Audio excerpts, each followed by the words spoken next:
जगजीवन बाबा का यहाँ की गुफा से हमें आशीर्वाद मिलता है। इन्हीं के आशीर्वाद से मुझे जयपुर की जिला परिषद में जाने का मौका मिला। तन मन निर्मल आत्मा सब काहू की होई, दादू विषय विकार की बात न बूझे कोई, बात न बूझे कोई। आज अनंत श्री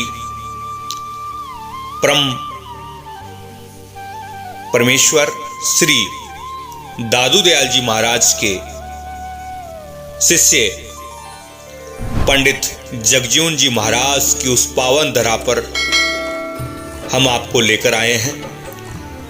इस स्थान के विषय में हमने आपको पहले भी बताया है और आज जब हम बताने जा रहे हैं, ये एक यहाँ का होने वाला सबसे बड़ा कार्यक्रम है और ये वार्षिक उत्सव प्रतिवर्ष लाखों की संख्या में श्रद्धालु इस स्थान पर मत्था टेकते हैं और अपनी मनोकामनाएं भगवान से मांगते हैं। जगजीवन बाबा के इस दरबार में जो कोई भी आता है अपनी मनोकामना लेकर वह जरूर अपनी मनोकामना पूर्ण करता है। इस स्थान की मान्यता है कि इस स्थान पर जो भी भक्त आज तक आया है और उसकी मनोकामना पूर्ण होने पर उसने चिमटा और पावड़ी, क्योंकि संतों की चिमटा और पावड़ी का बहुत मान्यता होती है, वो भी आज इसी प्रकार चढ़ाई जाती है। ये वार्षिक उत्सव प्रतिवर्ष मनाया जाता है। लगभग लाखों की संख्या में श्रद्धालु 3 दिन के अंदर यहाँ आते हैं। 3 दिवसीय इस कार्यक्रम में श्रद्धालुओं का तांता लगा रहता है और मत्था टेक कर अपनी मनोकामनाएं, अपनी दुख पीड़ा इन संतों को कहते हैं। दादू तेरी खूबी खूब है, सबनी का लागे, सुंदर शोभा काढ़ ले, सबको ही भागे। ये हमारे दादर धाम के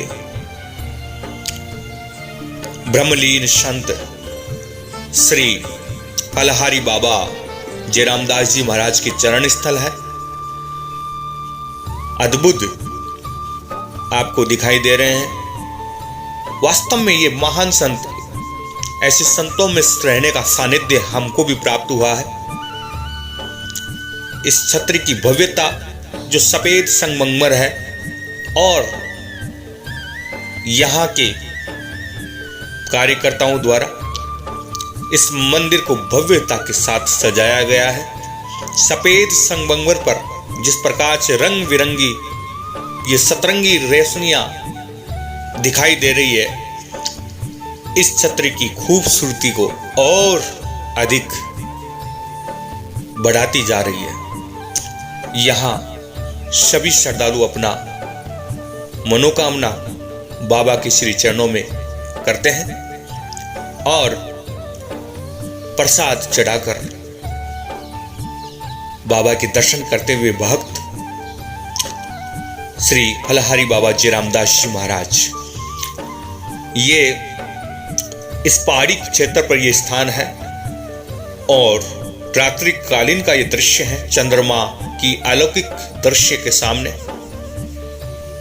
चारों तरफ अंधेरा और अंधेरे के बीच में चमकती हुई गांव की रोशनियां और पहाड़ी पर यह सुंदर और अद्भुत अकल्पनीय स्थान मन को मोहने वाला है। जो एक बार यहां आ गया वो बार बार आने की इच्छा जताता है। श्रद्धालु हर वक्त इस वार्षिक कार्यक्रम का आने का इंतजार करते हैं। बाबा फलहारी बाबा की कृपा और परम सानिध्य में इस स्थान का ये भव्य स्वरूप तैयार हुआ। वर्तमान में जो संत विराजमान है, तपस्वी बाबा श्री भवानी दास जी महाराज, जो कि वर्तमान में यहाँ बाबा की इस गद्दी पर विराजमान है और बड़े ही सहज और धैर्यवान दयालु प्रवृत्ति के संत हैं। सदैव इस बड़े कार्यक्रम के आयोजन के बाद भी यह महीने में कई कार्यक्रम चलते रहते हैं।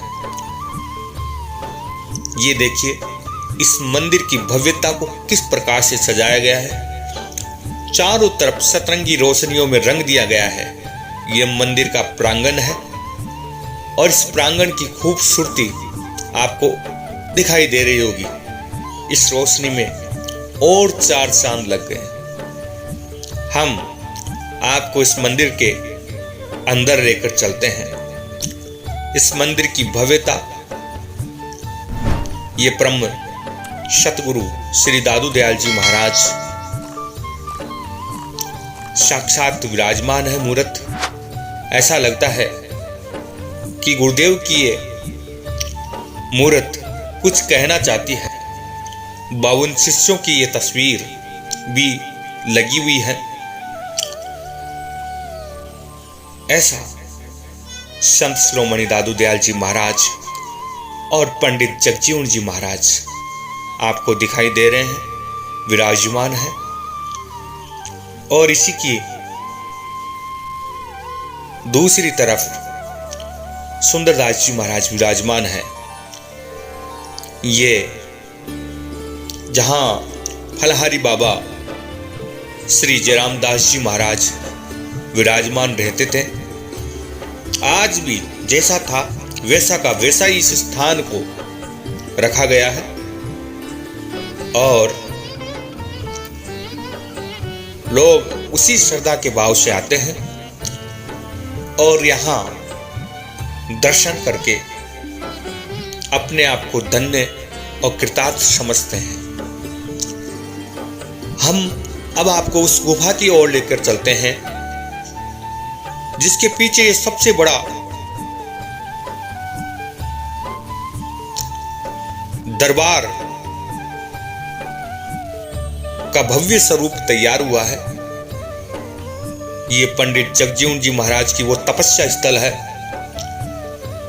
और ये तपस्या स्थल आपको हम दिखा रहे हैं। जिस तरफ देखें उस तरफ लाइट डेकोरेशन का एक अलग ही महत्व है। श्रद्धालु ये नारियल के ढेर लगे हुए हैं, उन्हें पांव में आने से बचाने के लिए ऊपर की ओर कर रहे हैं।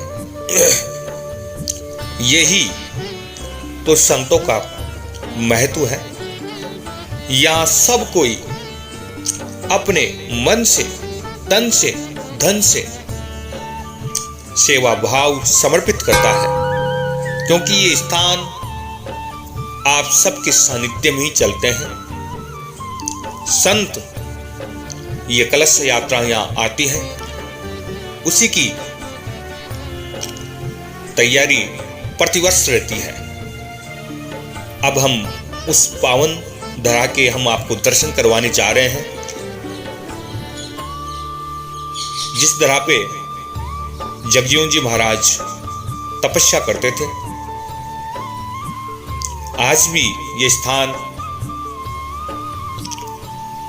तब से लेकर अब तक इस स्थान की महिमा उतनी ही निराली है।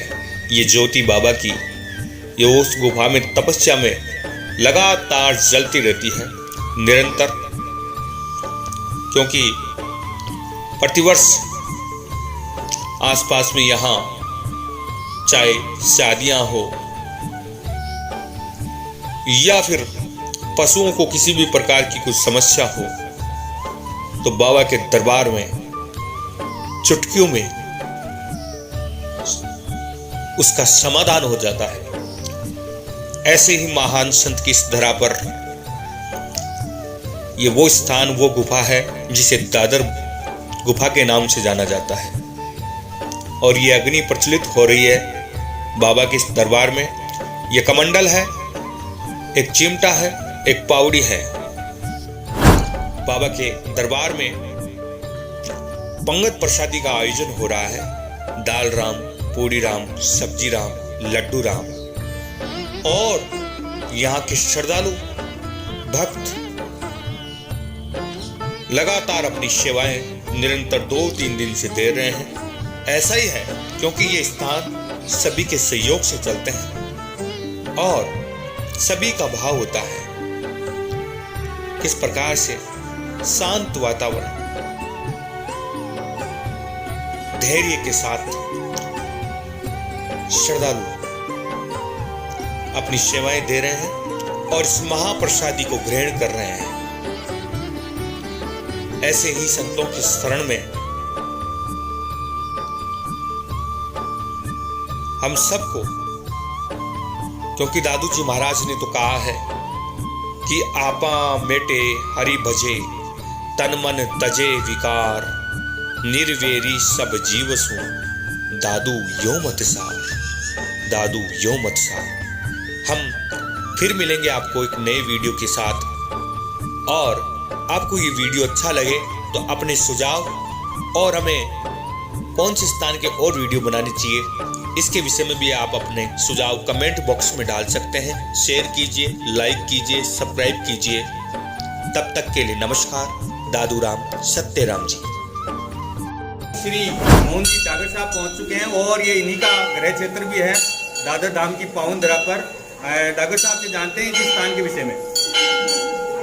मैं यहाँ आकर बड़ा गौरवान्वित महसूस कर रहा हूँ कि दादर धाम ऐसी धार्मिक जगह है जहाँ आशीर्वाद से हम सब लोग, यहाँ इस क्षेत्र में बड़ी मान्यता है और हम जगजीवन बाबा के यहाँ आकर भोग लगाते हैं, आशीर्वाद लेते हैं। और जगजीवन बाबा की कृपा से, गुफा की कृपा से हमारे क्षेत्र में खुशहाली, विकास और सभी लोग संपन्न और चहुमुखी विकास के लिए जब भी कोई घर में मांगलिक कार्यक्रम होता है, कोई शुभ कार्यक्रम होता है, तो हम सब लोग यहाँ आकर प्रार्थना करते हैं, भोग लगाते हैं। निश्चित रूप से जगजीवन बाबा का यहाँ की गुफा से हमें आशीर्वाद मिलता है। इन्हीं के आशीर्वाद से मुझे जयपुर की जिला परिषद में जाने का मौका मिला। सभी मतदाताओं और क्षेत्र के लोगों का मुझे आशीर्वाद मिला।